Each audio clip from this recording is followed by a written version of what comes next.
Despite the staggering increase in the figures for domestic violence, women's rights groups still believe it's the tip of the iceberg. Reporting this type of crime to the police, they say, is the very last option. Police believe the new dedicated domestic violence units at stations all over the capital are the reason more women have come forward. But even they estimate most women have on average suffered a staggering 36 assaults in the home before they seek help.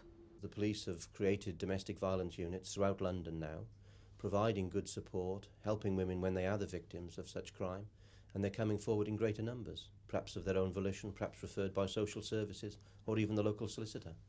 And it represents the important way that police are now highlighting this crime. While campaigners agree the domestic violence units are an important step forward, they say the police still have a long way to go. A lack of staff, they say, means many women find the units on answer phone for prolonged periods. They also fear officers, although willing, are inexperienced and lack training. They believe the death of Vandana Patel at Stoke Newington Domestic Violence Unit in April last year is a perfect example. She was murdered by her husband after police left the couple alone in the unit to try to bring about a reconciliation. I still tend to think that they see it as not being, quotes, real violence, and therefore I don't think they necessarily appreciate the seriousness of the situation they're getting into.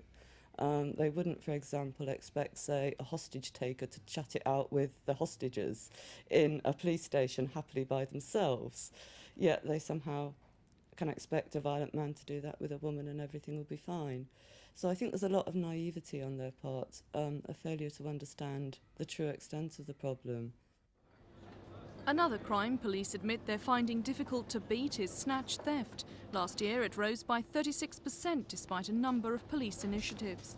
In Covent Garden, Operation Holly ran for a month targeting handbag thieves. There were 287 arrests. One detective, DC Jim Morrison, died from stab wounds after chasing a suspect. But police say these criminals are often desperate and opportunist. That makes them almost impossible to beat. Sharon Doughty, Thames News.